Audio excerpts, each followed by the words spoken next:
Well, hello everybody. Here I am. I'm recording this, and by the time it gets to you, what with one thing or another, it will be the 15th of June, I would imagine, when you'll hear this. And I want to talk about Gaza. It's a while since I've done a podcast, and I felt moved to do so by the events in Gaza and pertaining to Gaza, which are quite staggering. And I just want to give you my perspective. Now, this is my perspective, and events may overtake what I'm about to tell you. Indeed, I hope they will. So, Benny Gantz has left the government, Israel's government. Yes. What does that mean? That means that Prime Minister Benjamin Netanyahu remains in government dependent on his right wing, dependent on people to his right. We are talking far right. He remains in government. He wishes to stay in power. And in my view, despite the Saturday demonstrations for the hostage release and for an end to Netanyahu's government, which are growing in strength, despite pressure from the United States of America and others, I believe Prime Minister Netanyahu will remain in power in Israel as the Prime Minister of Israel, depending on the extreme right for his governance, for around another 6 months or thereabouts, certainly not less. Now, what does that mean?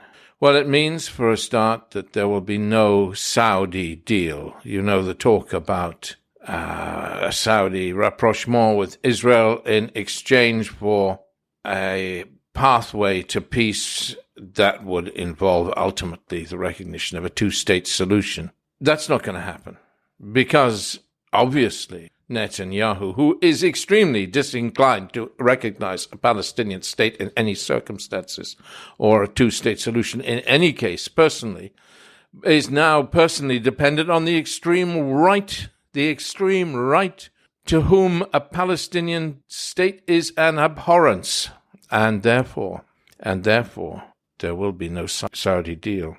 It also means that for the next 6 months, the IDF, the Israel Defense Forces, will be in and out of Gaza, maintaining Gaza in a state of chaos. There'll be no particular governance beyond what governance there is provided by Hamas, which is obviously pretty patchy at the moment. Gaza will be maintained in a state of chaos. I remember, I'll just remind you of this, an old Syrian friend of mine, Rifat al-Assad, used to say that peace we can cope with, war we can cope with. Give us peace, give us war, but don't give us chaos. We cannot cope with chaos, and that is what we endure in Syria now. Well, those days are past for Syria, the days of chaos, I mean. But they are very much with us for Gaza and for the people of Gaza. So what does this situation mean? It means that there will be no hostage deal for the release of the bodies of, in many instances, because in my belief, well over half of them are dead by now. But there will be no deal for the release of the hostages. It's not a question, I get this in the media, will Hamas agree, won't Hamas agree? And Hamas prances around saying one thing or another and saying it's conditional on the total withdrawal of IDF forces and so on. There's going to be no total withdrawal of IDF forces. There's going to be no way forward, because even if Hamas accepted every condition, Benjamin Netanyahu cannot accept the terms of the hostage deal, because his right-wing coalition will leave him and he will lose power and there will be an election in Israel. So that is not an option for Benjamin Netanyahu, because Benjamin Netanyahu's most important objective is sustaining the survival of Benjamin Netanyahu, in my view. There'll be no hostage deal, nor will there be any Lebanon war. A lot of people are frightened about that. But Iran and Hezbollah are holding back their hand. They have been cautious, and Israel has been cautious in its response up to a point. It's done some pretty ruthless things. Basically, caution has reigned, and the Israel Defense Forces will not tolerate a war on the northern border. Now you say to me, okay, no, it's up to Prime Minister Netanyahu. No, it is not up to Prime Minister Netanyahu. He cannot pursue a war without the agreement of the inner war cabinet, the Minister of Defense and the Minister for Internal Security and so on. But it's more than that. It's more than that. He needs the backing of the IDF. Well, Israel's Prime Minister can't just clap his hands and say, let's go kill. Well, he can up to a point. He can in Gaza, but the IDF will not tolerate the opening of a northern front with Lebanon. So there will be no second war. I'm giving you my opinion. You're free to differ with it, of course. What does all this mean? Just continuing with what it all means. Well, Gaza loses about a third of its population. You've seen the latest death figures, whatever it is, 36,000 or dead. I mean, you must realize that the Hamas government of Gaza, the Ministry of Health, actually it's unfair to call them the Hamas Ministry of Health. They're a very honest, well-run Ministry of Health. They're just a Ministry of Health. They're doctors and so on. And they have their standards and their practice, and they record deaths when they have an identified name for a body. They don't estimate the hundreds that are under the rubble here and there and everywhere, and nor do they have full records of all the missing. So you must understand that when we say 30 or 40,000 have died in Gaza, that's not the true figure. The true figure is at the very least twice that level. And it's no exaggeration, I promise you. I have friends in Gaza who've lost whole swathes of their families. It's not merely the deaths, so that's not horrendous enough. It's also a number of people, not immense, but some substantial thousands of people have left Gaza. There are the wounded that are being treated, have been allowed to leave by regular means across the Rafah crossing for treatment in Egypt.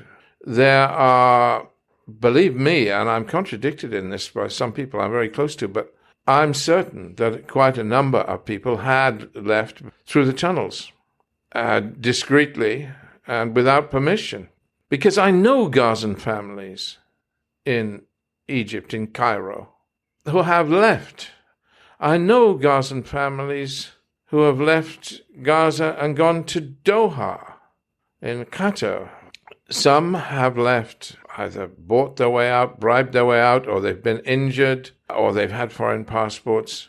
So there are a good few thousand Gazans that have escaped. The idea of people escaping through the tunnels will stop now because Israel, perhaps foolishly, has taken control of the Philadelphia corridor, the strip of land, and illegally, by the way, but who cares about law, that runs along the Gaza-Egypt border. And so it means that people can't leave that way. So Gaza will lose, through death and migration, about a third of its population by the end of this conflagration, in my view. But the rest will remain in the rubble. America cannot force a deal, cannot force a hostage deal. It can, if it chooses to, force an increase in levels of aid, but it has to use the ultimate sanction, the threat of withholding American weapons. I mean, Britain wouldn't do that. Britain is happily supplying weapons non-stop. So are other countries in Europe, but, well, one or two have paused. But America, no. It's hard for America to... It has historically used that sanction in order to bring Israel into line. It can use it to bring Israel into line with regard to aid. What it cannot do is use it to bring Israel into line with regard to a peace or hostage deal, because then you're asking Netanyahu to fall on his sword, and that he will not do. So all this is very depressing, but what should we hope for? What should we be working for 6 months down the line for the sake of the people of Gaza? Well, we should be working for a new Madrid, a new peace conference, preferably hosted by the GCC states or Saudi Arabia on behalf of the GCC states. Now, we're talking now being ready for the day on which the Netanyahu government loses power. It cannot go on forever, and we need to be ready 6 months down the line. We need to have the pieces in place, ready to roll with a new Madrid conference. Not in Madrid this time, but that concept, a comprehensive peace conference involving everybody that doesn't leave the Palestinians on their own to negotiate with Israel, but is a broader discussion whereby, Madrid was hosted by the US and Russia. I can't see Russia being part of the game this time, but nonetheless, or chaired by the US, hosted by Spain, but chaired by the US and Russia. But we could have a new Madrid hosted by the GCC, the Gulf states, 6 months down the line. And of course, at that point, or prior to that, 6 months down the line, we'll have a hostage deal. How many of the hostages will be alive by then? At most a third of them. Those that managed to escape the bombing are being kept reasonably well fed and looked after. The Palestinians do want to trade hostages. They want to keep them alive. But it's ironic that when Israel just rescued 4, they killed 3 in the process. But anyway, never mind. We will have a hostage deal. So that's good. We will have some sort of international peacekeeping force to run Gaza in the sense of not just maintaining security, keeping the street de facto, keeping Israel from bombing Gaza, because they are there, they will be there all over Gaza, I would imagine, 6 months down the line as part of this deal. The Arab League is calling for an international force, and to call it a peacekeeping force is perhaps wrong, but anyway, an international force will be present in Gaza. As to which troops are predominant, the Canadians, I don't know. Some of the Arab states may have people in there. Turkey, possibly. Perhaps not Turkey. Turkey's against putting its troops in that position. But there will be a discussion. There will be an international force. Could even see British troops in there. Who knows? I won't see Americans. And then the fourth dimension, and here maybe I am daydreaming, but I'm going to throw it on, because I'm talking about what we should be working for 6 months down the line. Palestinian elections. I hope. Well, we have to have them, don't we? Presidential elections, at least. It's harder to deliver Palestinian elections for the Authority because you can't trust them how to vote. But if Marwan Barghouti is released to Gaza on the hostage release list, and if we try and bring him back to good health after 30 years in jail, and he's certainly not in much shape now, but if we plump him up and make him strong, he is the Palestinian Nelson Mandela, and it means that you have somebody who is more popular than Hamas, and you need that for the future governance of Palestine. You can't go on with Abu Mazen, God bless him, as a kind of dictator of Palestine. It's time for him to go. And temporarily, while waiting Palestinian elections, the administration of Gaza can be with administration of technocrats. That's what Mohammed Dahlan was suggesting. I think it's a very good idea.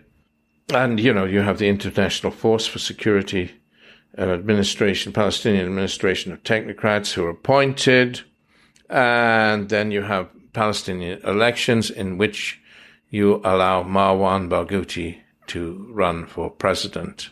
And you have at last somebody who's more powerful in principle, because he's more respected and adored than Hamas. And you have somebody that can be present in peace negotiations and sustain a better future of Palestine. Okay, that's my recipe. I think we need to dream and keep hope in our hearts. There's going to be hard days ahead, but there is every reason to hope, and we have something to work for. God bless you. Thank you.